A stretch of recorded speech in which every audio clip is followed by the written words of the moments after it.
Monday, June 1st, 1992. I am your host, William Cooper.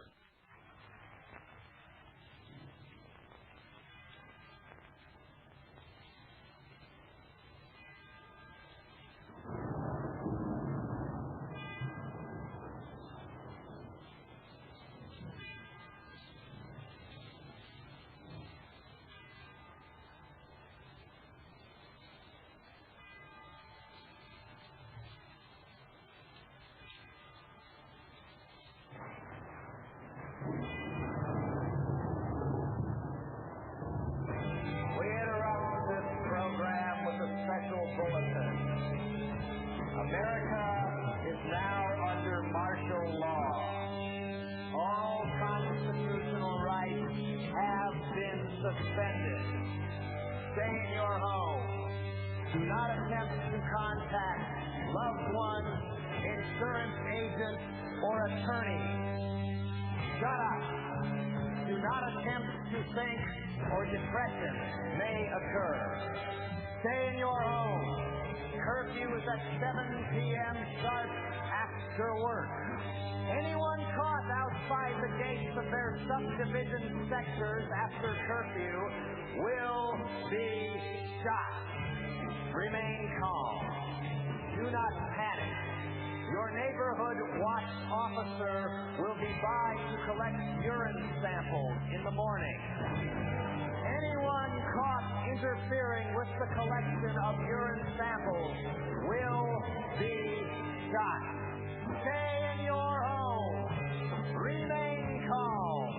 The number one enemy of progress is question. National security is more important than individual will. All sports broadcasts will proceed as normal. No more than 2 people may gather anywhere without permission.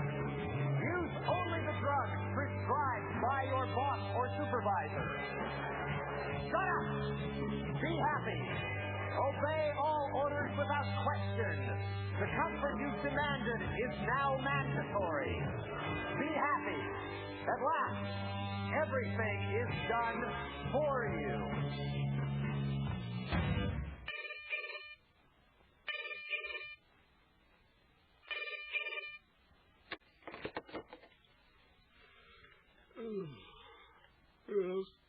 American Sweet, Mr. and Mrs. America, this is your wake-up call.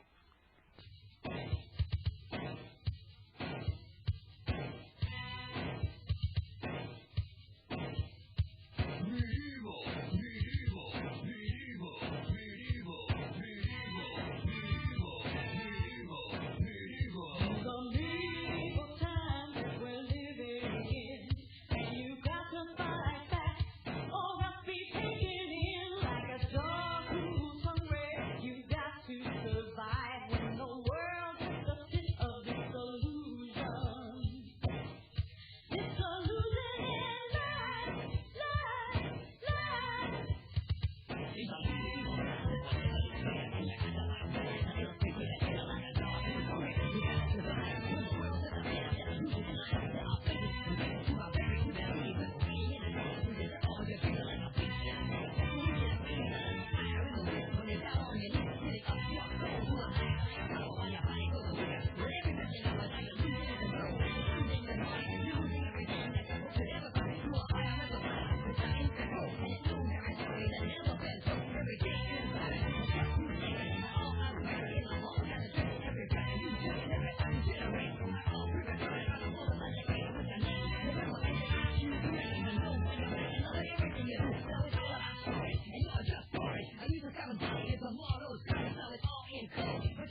Bad brother bad. Big bad brother bad. Wake up. Wake up. This is your wake-up call because big bad brother is already here. He's not coming. He's already here. It's an absolute shame that during just my lifetime, I have watched Americans go from pretty smart to ignorant to absolutely stupid. Sorry, folks, but I call it just exactly as I sees them, and that's the way I sees them. What do you think happened in Los Angeles? This is the June 1st, 1992 broadcast. But I got to tell you, it was taped just a couple of days after the Los Angeles riots. I went to Los Angeles. I spoke at the Los Angeles Airport Hyatt Hotel in the International Ballroom, wall-to-wall people. Just the other night, you heard the tape of that speech. I talked to a lot of people there. I talked to a lot of people by phone at my home. But when I was in Los Angeles, I met them face to face. And I heard a lot of stories. I saw a lot of photographs. I saw some videotape. And what I heard and what I saw is absolutely incredible and confirms once again, I hate to say this, but confirms once again everything that I've been trying to tell you for many years. I heard stories of men in black uniforms, no patches, no identification, just black uniforms, took over many public utilities, transportation. I mean, took them over. And who do you think those people were, folks? Those were personnel, emergency police from the Federal Emergency Management Agency, FEMA. We confirmed from the city government that FEMA had actually taken over and was in complete control of 8 key elements of the city of Los Angeles. Can't happen in America, you say? I say you've been living in fantasy land for way too long. Let's go through this step by step. A motorist been drinking, driving down the highway, police car pulls up behind him, turns on his lights. Does the motorist stop? No. Takes off like a crazy man, and they've got this high-speed chase for a little while, and they finally stop the car. The passengers get out when ordered and put their hands over their head when ordered. The driver gets out, intoxicated, refuses to put his hands over his head and assume the position. And when told that he's under arrest to assume the position, he refuses. And then the fun starts, folks. The police have been trained when arresting someone to give them an opportunity to submit to arrest. If they do not, they are to use whatever reasonable force is required to subdue that person. Now the police, I don't know whether they thought they were right or whether they knew they were wrong. I don't know what was going through their head, but I've seen enough encounters with police to know that they have the mentality that most of them, not all, but most have a mentality that, in my opinion, they should never be given guns or clubs and probably should be seeing a psychiatrist or a psychologist on a regular basis. What in the world would ever make anyone ever want to become a police officer in the first place? I've known a lot of police officers in my life. Some of them were very good friends. When I was the head of the Mixed Gas Deep Saturation Diving Department of the College of Oceaneering, I helped train the bomb squad of the Los Angeles Police Department. When I was in the United States Navy, I served on shore patrol on many occasions and had many occasions to arrest military personnel, some of whom were extremely intoxicated and put up a real good fight. But you know something? Not once did I ever have to use a club on a man or pull out my weapon to subdue a man, to arrest that man. And at no time ever did it take more than two of us to do whatever we had to do without hurting anyone. Without hurting anyone. Now, it's true that the media exploited this. And the media, we know, is in the control of those people who want to destroy this nation, our Constitution, and the Bill of Rights.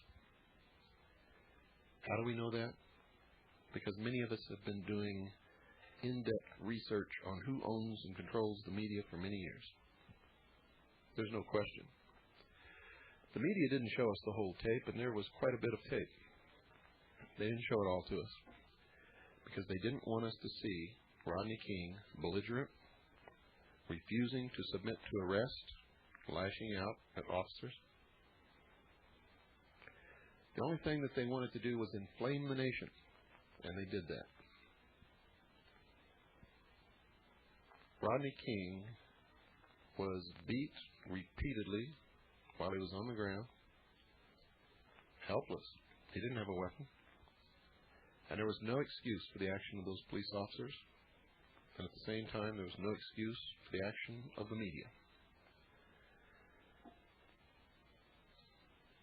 They showed us just a short segment of that film.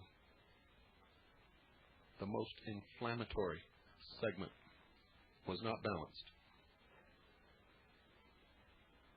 Now, don't get me wrong, folks. I'm not excusing those police officers. I condemn them. They were wrong. But the reaction to that beating would not have been so extreme had everyone had a chance to see the entire videotape. I guarantee you, because I've seen it. And my reaction initially was the same as everyone else.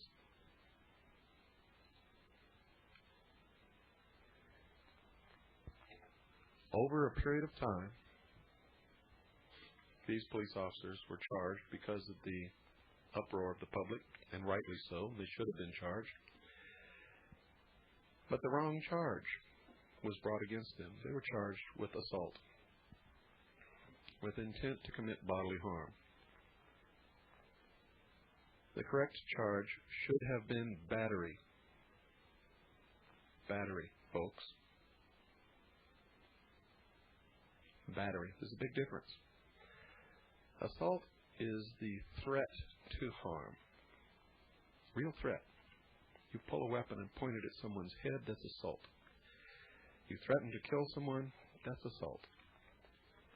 You raise your arm to strike someone, that is assault. When you actually commit the act, take the swing, and hit the person, that is battery. Those officers were not charged with battery. They were charged with assault, with intent to commit bodily harm. Well, these officers were doing what they've been trained to do. They had, at least in the eyes of the law, no intent to commit bodily harm. However, if you watch that videotape, it is obvious that they had every intent to commit bodily harm, but still was the wrong charge, folks. Then a Masonic judge, a Freemason, changed the venue from Los Angeles. And there are many courts in Los Angeles. You know, and the whole nation saw this videotape. So changing it from Los Angeles to Ventura County, in my estimation, in the estimation of many, many prominent and respected and credible people, was unjustified. Because the entire nation watched the videotape, not just the city of Los Angeles. But it just so happens that Ventura County is 98%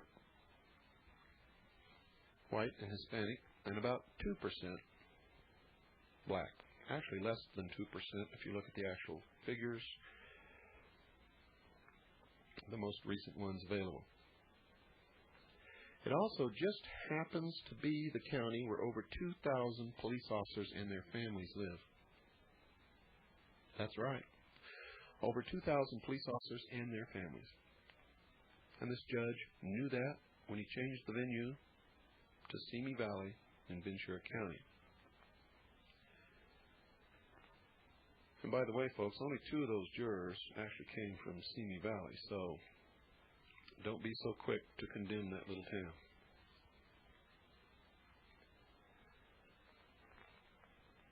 During the trial, everything was televised all the time.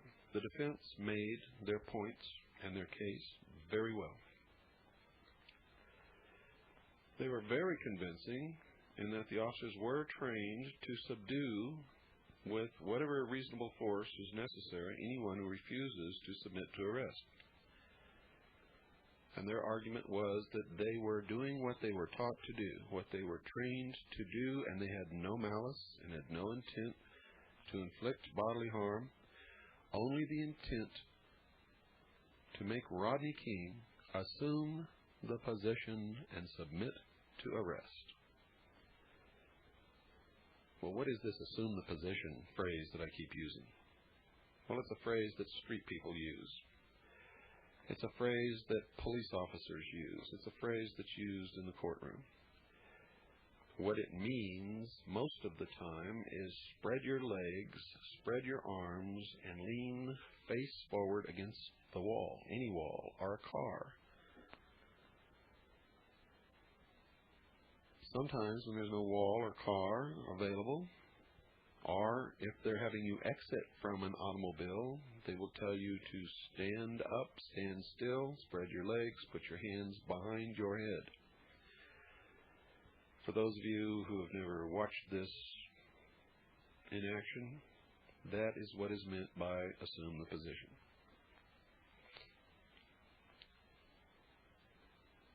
It is incredible that all through the trial, everyone felt that the verdict was going to be guilty. Police officers testified that they used unreasonable force. Unreasonable and unnecessary. One of the fellow officers, who has since been ostracized by his fellow policemen, also testified against these officers. However, the defense made their case, and they made it very well. They made the case that the officers did not commit assault, and they didn't. They committed battery. And that in the performance of their duties, all they wanted to do was make Rodney King submit to arrest. And the moment that he did, they stopped beating him, and that was a powerful, powerful image. You see, because if they had intent to commit bodily harm in the eyes of the law, they would have continued to beat him even after he submitted. But the fact is, even in my own experience, in the experience of many of the police officers that I know, they had Rodney King outnumbered and overwhelmed, and there was no need whatsoever to even hit him with a club. Not even once. In case you don't know what a club is, they call it a baton, a nightstick. You see, if just all those police officers would have jumped on him, they could have put the cuffs on. There's not a thing that Rodney King could have done.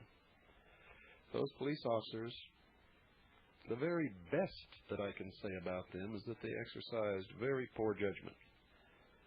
The worst that I can say about them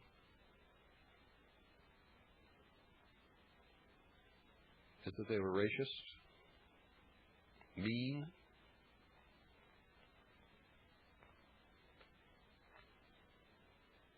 and deserve to be convicted of something, and I think the federal government's going to take care of that. Now, I know there's a lot of Americans out there crunching Budweiser cans, telling their buddies that they should have killed Rodney King while they had the chance. I know people like that. Known them all my life. They're one of the reasons why this country is in bad shape. And until we change the minds, the attitudes of those kinds of people, we're always going to have big problems in this country and in other countries and all over the world.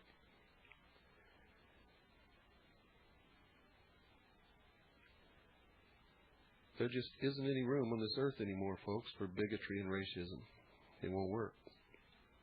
It won't work.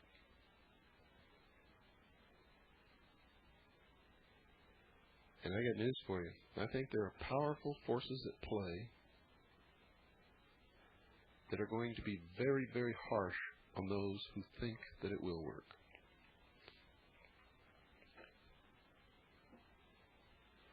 When the trial was finished, the whole world was watching that little courtroom in Simi Valley in Ventura County, California. My neighbors were. People were calling me on the phone, asking me what I thought the verdict was going to be.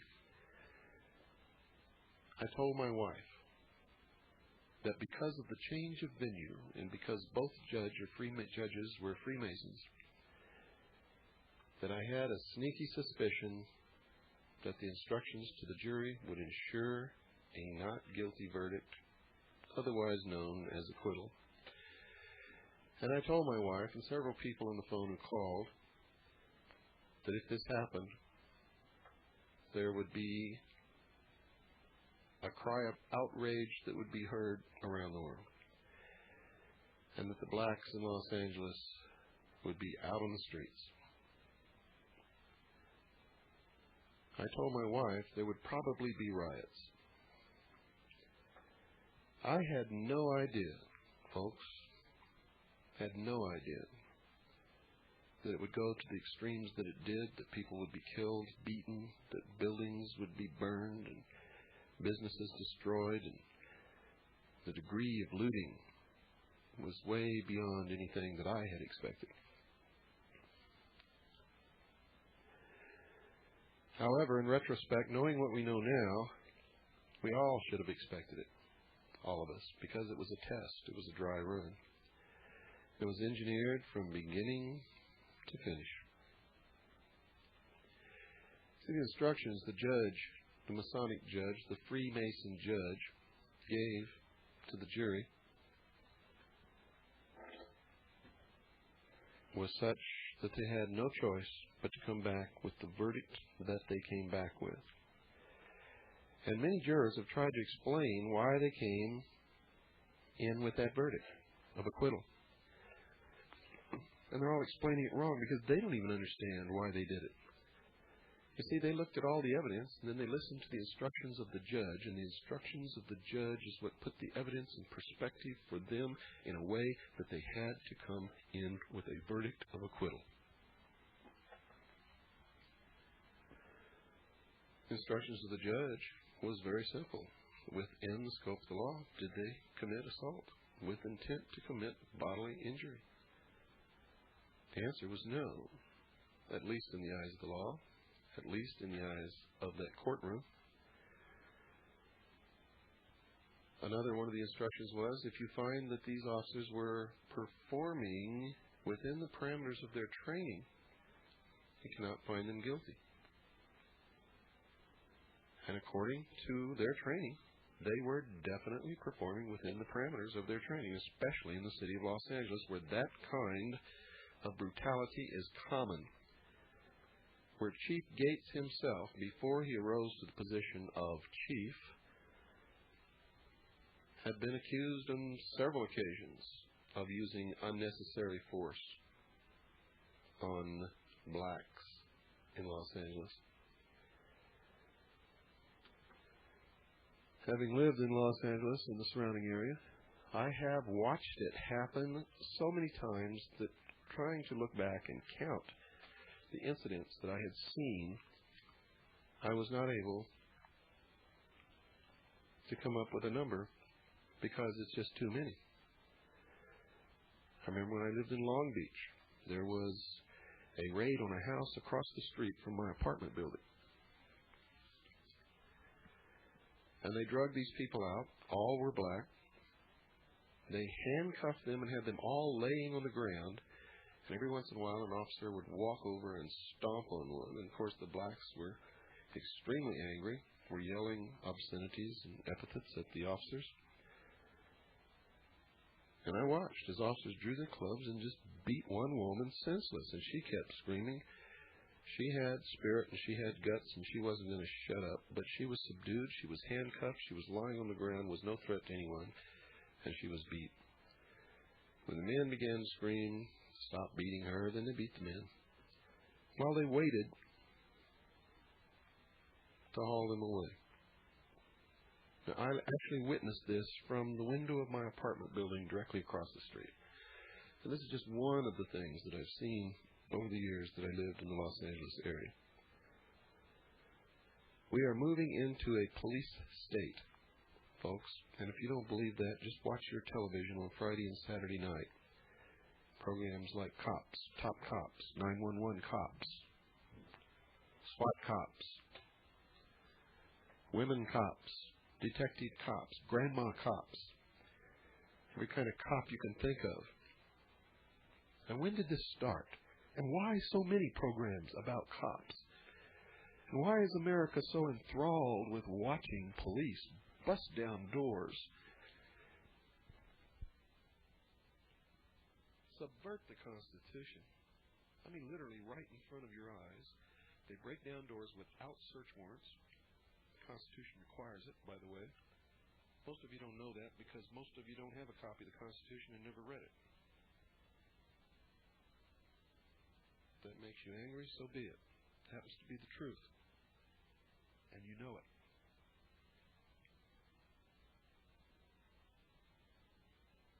They search the house. They confiscate property. Of course, no one has ever received just compensation as required by the Constitution for the confiscation of their property. The right to habeas corpus has gone by the wayside.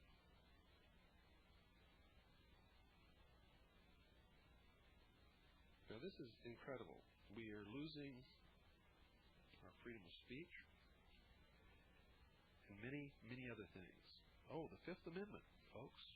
Haven't you read your papers? Coerced, forced confessions are now legal. If you're arrested and the police beat you until you confess, whether you did it or not, it's admissible in a court of law.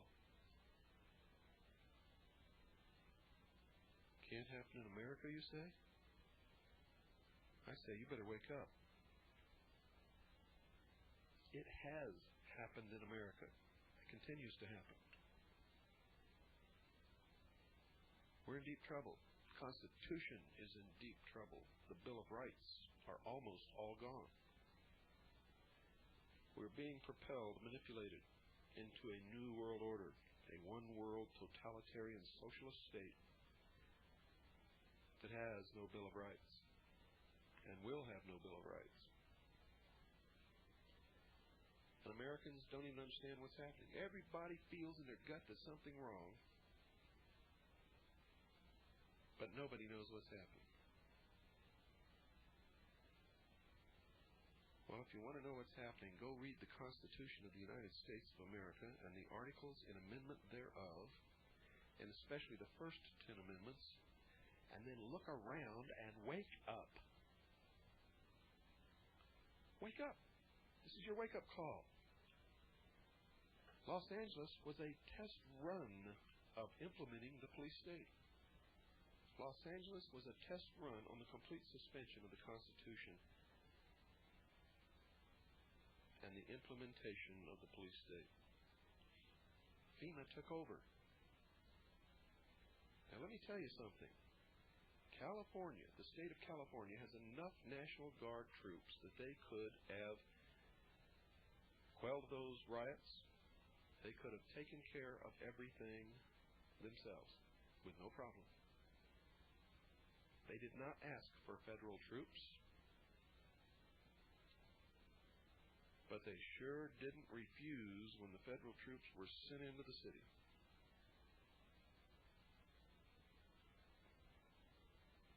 Now, without the declaration of a national emergency, that's against the law. But Bush sent federal troops into the city of Los Angeles, and he sent FEMA to take over. And they did.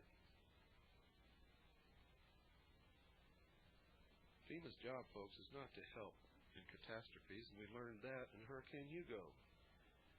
Remember when it hit the southeast coast? Remember? And the people screamed for federal assistance, and there wasn't any federal assistance to give them. I mean, nobody was trained to do that. But they sent FEMA down there, the Federal Emergency Management Agency. Sounds like an agency that's supposed to help in a situation like that, but it's not. How do I know? Because I read the executive orders that established FEMA, and in those executive orders it outlines exactly what FEMA is for. FEMA was created to take over all local, federal, and state governments, that is, city, state, and federal, on all levels, all transportation, all harbors and seaports, all electricity and public utilities.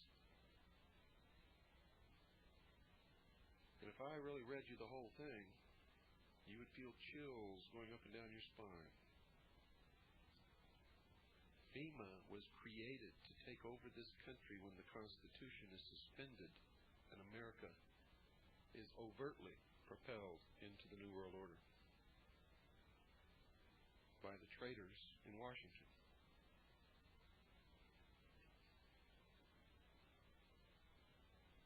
I suggest you begin researching this yourself. You can start with my book, Behold a Pale Horse. And if you don't want to get my book, there's plenty of other books. All talk about the same thing, but you got to go looking for them because B. Dalton and Walden Books don't carry them. They're afraid to.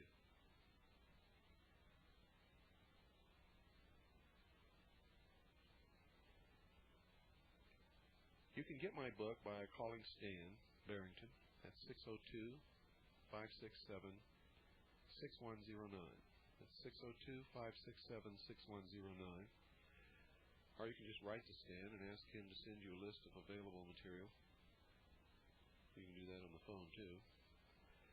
But if you'd like to get the book real quick as possible, send Stan $24. That includes postage and handling. $24. His address is Post Office Box 889, P.O. Box 889, Camp Verde, Arizona, spelled V-E-R-D-E, Camp Verde, Arizona, 86322. That's P.O. Box 889, Camp Verde, Arizona, 86322. You watched as the riots in Los Angeles accelerated. And you wondered where the police were. Well, just a few days before, the mayor of Los Angeles, Mayor Bradley, had made a speech saying that they were ready in case the verdict was not guilty because they expected trouble and that they had a plan to deal with it.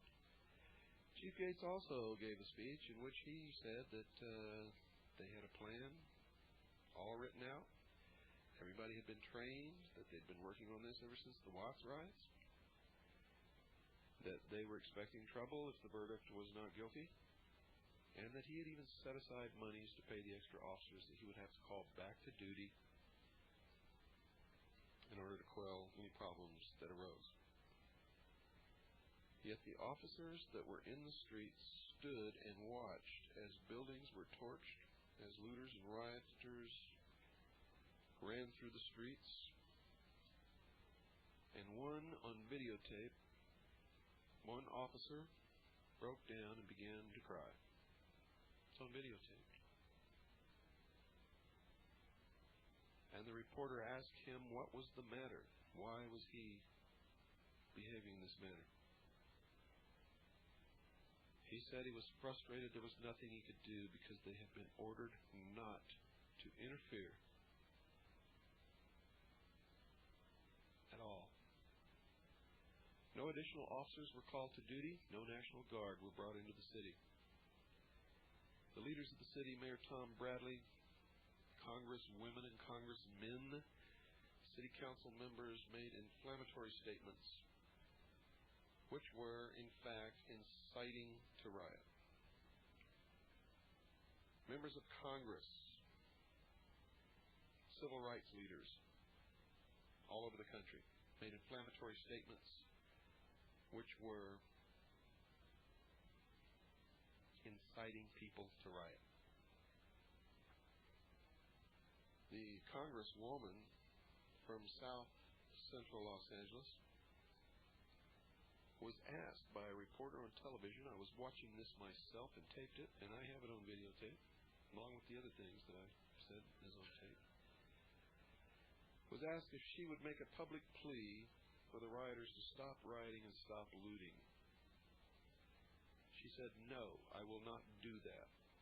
I will advise my people not to put themselves in a position where they will get hurt." But she would not make a plea for them to stop rioting and stop looting. How do you like that? And she wasn't the only one. Nobody tried to do anything until so much damage was done and so many people were hurt that it gave George Bush the justification he needed that without a national declaration of emergency, without being asked by the state of California, he could send troops in, federal troops, to the streets of Los Angeles. He could implement FEMA in Los Angeles to test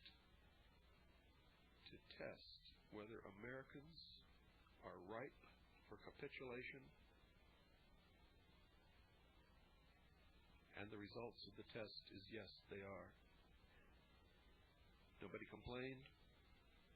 Nobody asked the right questions. Nobody did the right thing. And you had federal troops standing on the street corners of an American city. And the Federal Emergency Management Agency took over all important functions of the city. The test went off like clockwork. And I don't care where you are in America, eventually your city is next. Americans are so complacent and have been living in fantasy land so long that they are easily manipulated into any position that is desired by those who want to take this country away from us. And it's happening. You're losing your rights, you're losing your Constitution, you're losing your country. And there'll come a day when you'll look at each other and say, what happened? How did this happen? How did I get to be a slave in the New World Order?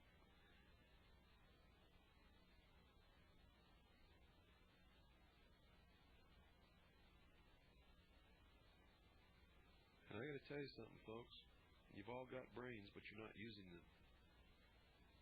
If you use those brains, you wouldn't need anybody like me or anyone else to tell you what's happening. Most of it is just common sense. It also requires work. You got to go dig for information. You got to find out what's going on. Oh, that word work. That sort of does it to you, doesn't it?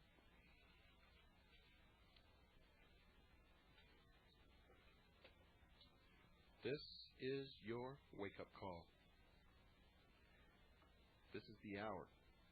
This is the hour of the time. Your time. Our time. This is the only time there ever was or ever will be. This is the hour during which you will decide your and our collective futures. Because you're either going to wake up and get responsible. It's another word people do not like. And stick your neck out and take a risk and help us save the Constitution and the Bill of Rights in this country. Are you going to close your eyes like you always have? And you're going to let it all go down. Right down the drain. This nation is the sum total of the completion of all the efforts of every human being that have ever lived on the face of this earth. Before this nation was created, no man in history on this earth had ever been free. Ever. Now, I've had people point to England and point to the Roman Empire and tell me that those people were free. No, they weren't. They could be bonked on the head in the middle of the night and pressed into service on His Majesty's ships. They could be rounded up and beheaded in secret. And I could go on and on and on. They weren't free. We're never free. If you were born in the wrong class, you never had any opportunity either.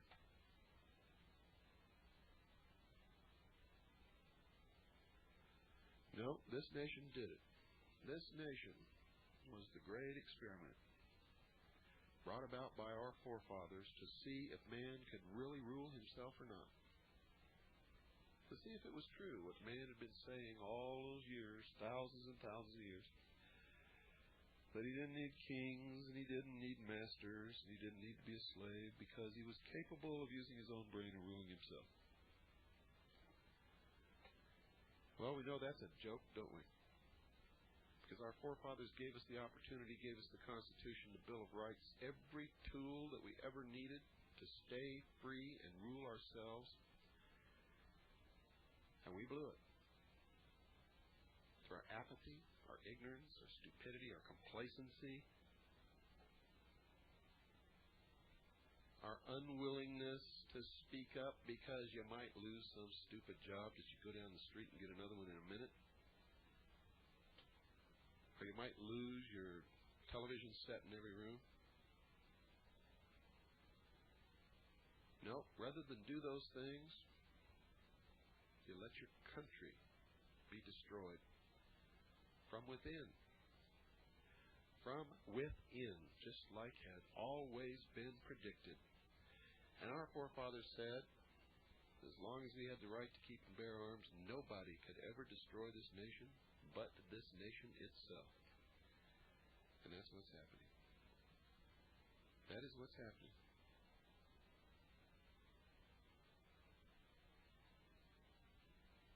You wonder why the schools are going to hell in a handwagon?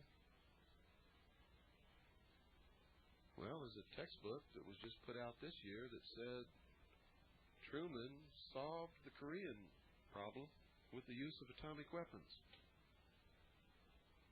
When was the last time any of you went down to your school and read the textbooks that your children are taught from? Many of you realize your children are being taught to use debit cards instead of cash. How many of you realize that in these schools there are big posters with the world, and underneath it says "Our Home"? How many of you understand that the children are not being taught the real history of this nation or the Constitution or the Bill of Rights? They're being taught world government.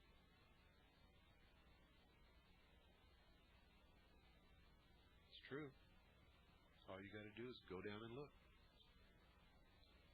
One woman was so angry at me at one of my lectures that she got up and screamed and stormed out because I dared to tell her that her children in school were not learning the proper history, nor were they being taught the Constitution and the Bill of Rights. She later called me at my home and apologized because because she went to her school to get the materials to prove me wrong and discredit me, and found out that I was absolutely right. And she was so infuriated that the school had to call the police to get her removed from the office. She was demanding explanations. Of course, she didn't get any. Nobody will get any. What you have to do is clean house. Clean house. That's the only way things can get changed. But if enough people don't wake up real soon, there's not going to be any changes except for the worse. Because I'm going to tell you right now, the timetable for the completion of the elimination of all sovereign nation states and the bringing to fruition the one world socialist totalitarian state is the year 2000. That's right, folks, the year 2000.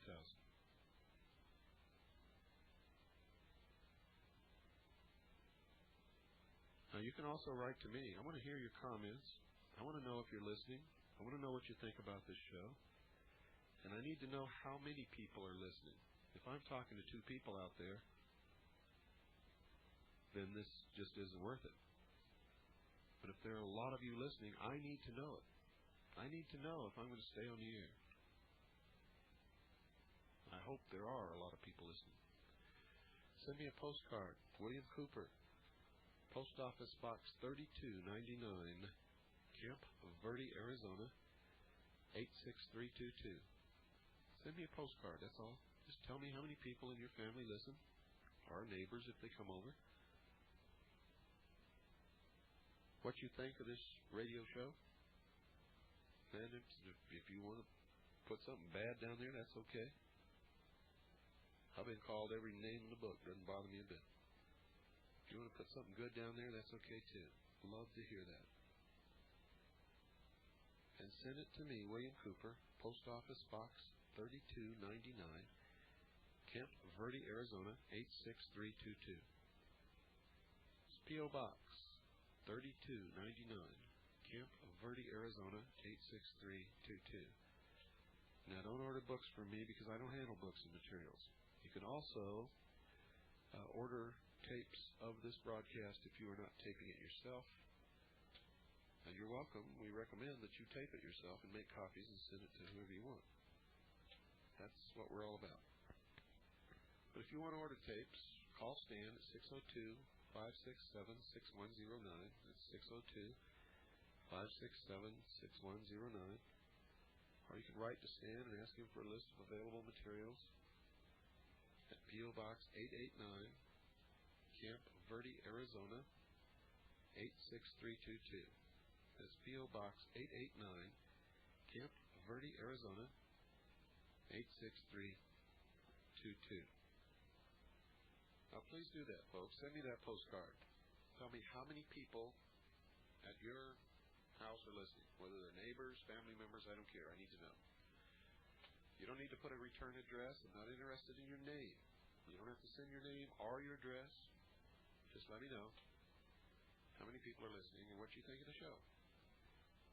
Now, we have a fax machine. If you want to send us a fax, if you have information you think we could use on this radio show, we're interested in hearing from you. The fax number is area code 602-536-7165. Once again, this is the fax number only. Area code 602-536-7165.